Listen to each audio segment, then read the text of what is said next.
We return to our championship cases today. Today is going to be Ryan Blaney, driving the number 12 Penske Ford racing thing. And we're going to talk about his playoff chances, what his odds are at the championship, talk about how he could potentially win it. So let's get into it. He currently sits 7th in the standings with 13 playoff points. He's had a good year so far. He's shown speed at most of the tracks that we've gone to. He's only got one win, though. That is a bit disappointing considering how good he's been. But he should have multiple wins, really. If things go his way, he could have won at Texas, could have won at Martinsville, or Bristol. I think it was Bristol, actually. Bristol had a really good car at New Hampshire, a really good car at Las Vegas. He was leading late there before a caution. So he's had a lot of really good cars where he could have potentially won the race or had a better result, collected more playoff points, but he's just had some unfortunate luck. So, he only has 13 playoff points, but as I've said, for Martin Truex Jr., Chase Elliott, Joey Logano, and even Brad Keselowski, if you want to feel safer about making it to the championship four deeper in the playoffs, you got to get more playoff points. So I'm going to say that now rather than repeating it over and over throughout this video, but Blaney's got to get more playoff points if he wants a shot going down the road. But he's had a good year, as I said. He's never won multiple cup races in a single season in his career, so he's looking to do that in the playoffs. But let's go through it. First round, I think he should make it through. You look at these tracks, Darlington, Richmond, Bristol. Bristol is his best track out of these three. He has not won there yet, but he's had some really good runs there. He's led a lot of laps. He's run up front. He's won some stages, had some top 5s, top 10s, and also had some unfortunate luck. But I think he'll make it through this first round pretty easy. I think he's just, that car's too good this year. So I don't think he has to worry about that first round at all unless he gets into trouble at Darlington and Richmond and it makes Bristol a potential must-win, but I think he'll be fine. Then we go to the second round. This second round, he has won at 2 of these 3 tracks. He's the defending race winner at the Talladega race, and he is also a Charlotte Roval winner, won the first ever Charlotte Roval race.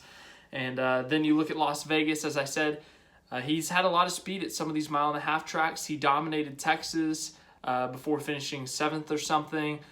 He had a top 5 at Charlotte, I believe. He was leading Las Vegas late in the spring before a late caution came out. So he's had speed at these 1.5-mile tracks. It's just a matter of luck, time, poor timed cautions, and just weird timed cautions that have cost him wins or better finishes than he's had or that he could have had. So I think Las Vegas he'll do fine. They're going to have speed. Talladega is still a wild card. He's a really good plate driver.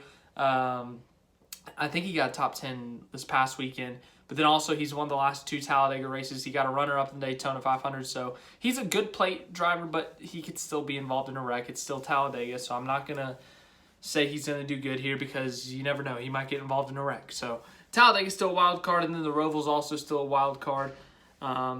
It's just those 2 races being in a round is just so chaotic, and I really don't know what else to say. I think I have him going through in my bracket, so I think he gets through. I think Las Vegas, he'll collect enough points, and then Talladega and Roval, he's just going to have to survive, potentially hope that others have problems.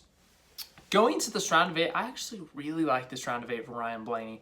You look at Kansas, Texas, and Martinsville. I think his best opportunity to win would be Texas because he has, ever since they've repaved, has had really good runs there.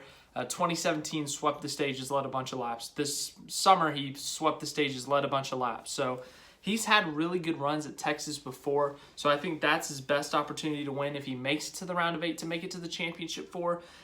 Kansas, he's had some good runs at. And then Martinsville, he's had a couple good runs at. But this past spring, for example, like he had a really bad start. But as the time went on, he got better. They adjusted the car. He got really top 5, top 10 car, if I remember correctly. So I think that's a good round for him. But his problem, as I said, is points. He's currently in a deficit. If the 4 were in on points right now, he would be 9 points out of Logano. And I'm assuming that Harvick and Hamlin are going to gain stage points. They're going to win some races in these playoffs. Even guys like Keselowski, Logano, Elliott, Truex maybe. If they win races, like let's say in the round of 8, Bowman wins. Alex Bowman wins Kansas. Well, you know what that does is that bumps everyone down a spot, And so that would mean that Blaney's down 16 out from Keselowski. And let's say Texas, Martin Truex Jr. wins. So you got two guys who were out on points. Obviously, things can happen, but I'm just doing this based off the situation. So you got Truex and, who did I say? Bowman in on wins, and Blaney went from 9 points back to 34 points back from Hamlin. So I think that round of 8 for him could turn into a must-win pretty quickly if we do get an upset winner.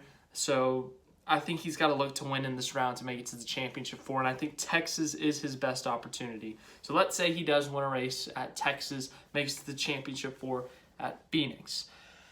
As I said every other video, the way this format works, Kevin Harvick and Denny Hamlin, they've dominated all year. They could wreck on lap 1, and it's down to Blaney and the other guy.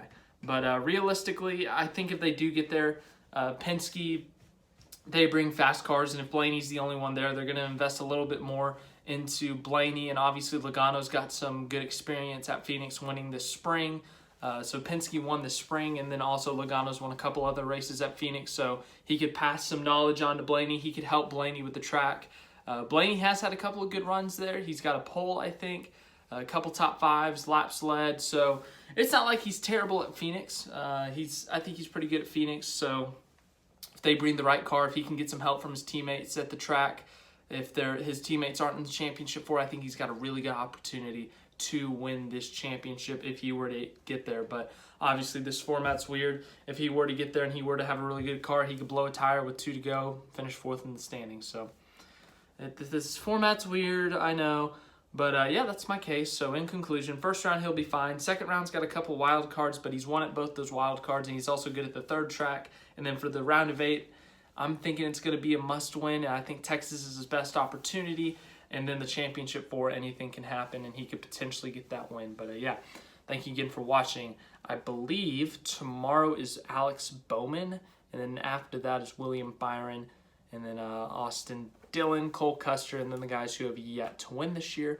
And we're going to continue with that this week, and then any other news that breaks. It sounds like there's about to be some news that's breaking. We got some rumors going around about SHR.